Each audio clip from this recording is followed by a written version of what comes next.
për të diskutuar mbi pikat e seancave të ardhshme. Sipas agjendës, në diskutim do të jetë votimi i propozim rezolutës nga debati parlamentar rreth vendimit të zyrës së rregullatorit të energjisë për shtrenjtimin e rrymës.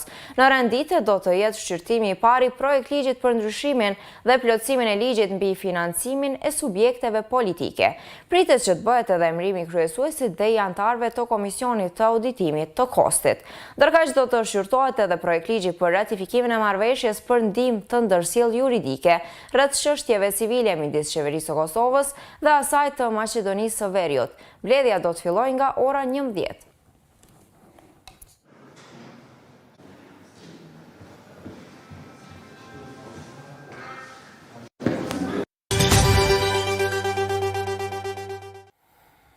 Numëri i lartë i rasteve aktive me COVID-19 po evidentohet ende në Kosovë.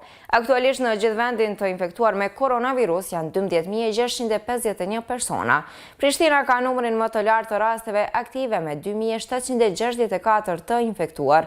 Pason Peja që ka 965 raste aktive, Ferizaj me 827, Gjilani me 821, Prizreni me 728, Fush Kosova me 604, si dhe Gjakova me 558 raste. Gjatë së dielës, Instituti Kombëtar i Shëndetësisë Publike të Kosovës ka njoftuar për evidentimin edhe të 6 të vdekurve dhe 602 rasteve të reja me COVID-19.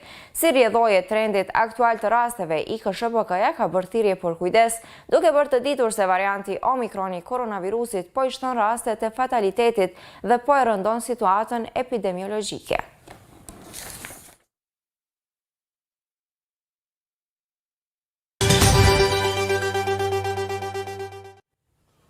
Kancelari gjerman Olaf Scholz do të udhtojë në drejtim të Ukrainës dhe Rusisë gjatë kësaj jave me qëllim që të ndihmojë në qetësimin e tensioneve.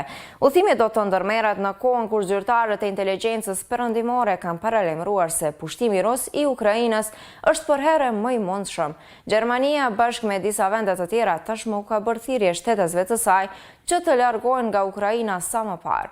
Në prag të vizitës së tij të parë gjatë së martës si kancelar në Kiev dhe në Moskë, Scholz ka përsëritur paralajmërimin për Rusinë si dhe ka mbrojtur qëndrimin për diplomaci të vazhdueshme në formate të shumta.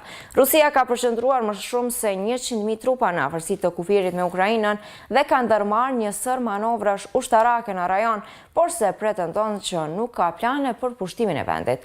Moska kërkon garanci nga perëndimi se NATO-ja nuk do ta lejojë antarësimin e Ukrainës dhe të ish vendeve sovjetike në përbërje të saj, si dhe aleancë për shmangjen e furnizimit të Ukrainës me armë.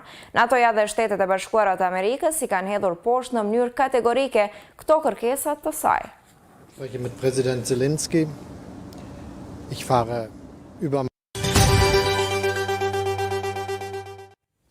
E me kuriozitetin e ditës, ne po e përmbyllim këtë edicion. Ju falenderit për vëmendjen, mirëmbëjtje.